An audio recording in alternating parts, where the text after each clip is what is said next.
With the exception of a smaller notch, the iPhone 13 doesn't seem very new at first glance, but when you start using this flagship, you start to appreciate a bunch of welcome upgrades.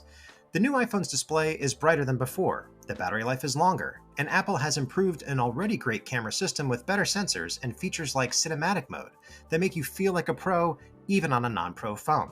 Still, there's some flaws here. Here's the pros and cons in my iPhone 13 review. There's really two notable design changes for the iPhone 13. First, the rear cameras are now arranged diagonally instead of vertically, and the notch is now 20% smaller. I appreciated the mini notch when using apps with a white background, such as Safari and Gmail. However, it still swoops down. The button placement is slightly different on the iPhone 13 versus iPhone 12, such as the power button being lower. Otherwise, you get the same thing as before: ceramic shield display up front, durable glass back, and flat edges. Unfortunately, the iPhone 13 doesn't offer Touch ID, an upgrade many of us would have appreciated since Face ID doesn't work well with masks. A sensor embedded in the power button like the iPad mini 6 would have been just fine. The bad news is that the iPhone 13 doesn't offer the 120Hz refresh rate of the iPhone 13 Pro, which would have been nice for smoother scrolling and overall performance. But you do get a brighter display than the iPhone 12, which helps most when you're outdoors. We measured 795 nits of brightness, compared to 569 for last year's iPhone and 702 for the Galaxy S21.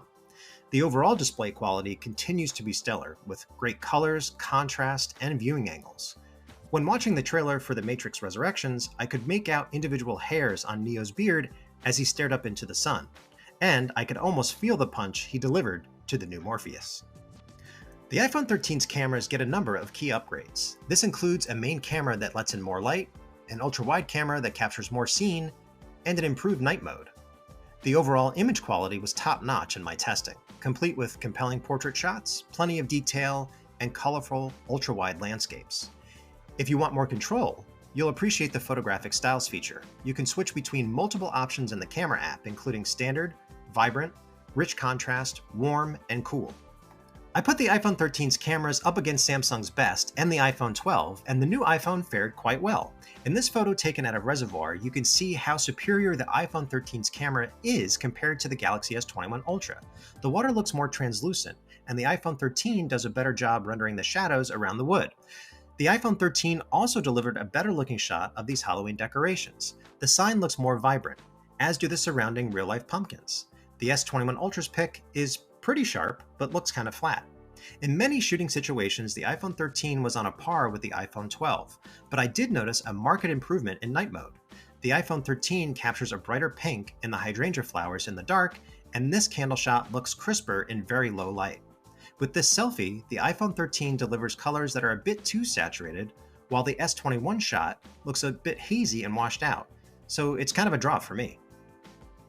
The iPhone 13 is the rare smartphone that can make you feel like a pro as you shoot videos, and that's thanks to a new feature called Cinematic Mode.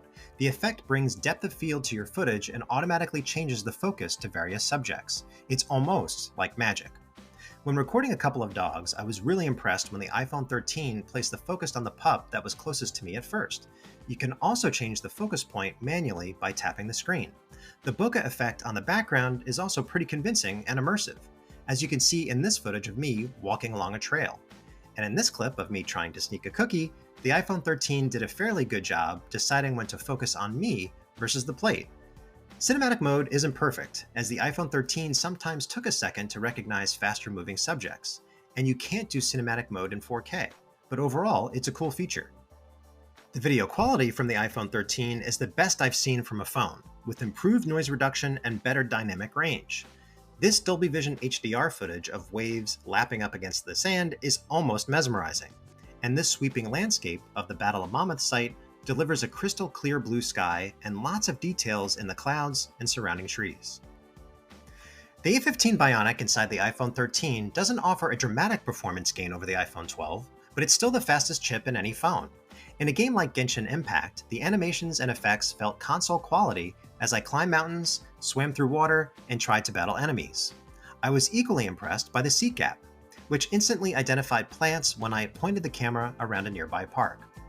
The iPhone 13 blows away Android phones on benchmarks like Geekbench 5 and in graphics tests.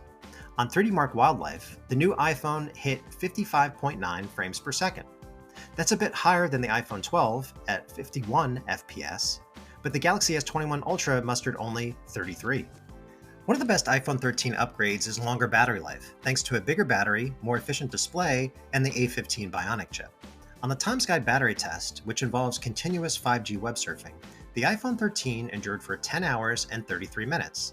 That's more than 2 hours longer than the A25 time from the iPhone 12. The best result we saw from the Galaxy S21 was 9:53.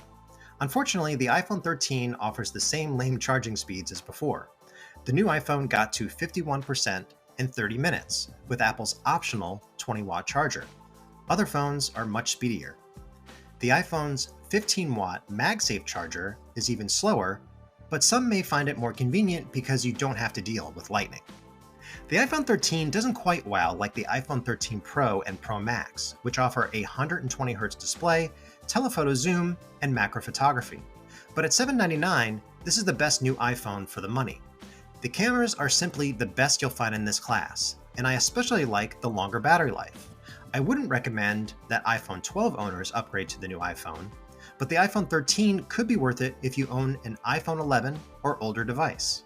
I'd like to see Apple offer faster charging next time around, and the lack of Touch ID is a bummer. But overall, the iPhone 13 is a fantastic phone. For Tom's Guide, this is Mark Spoonhour.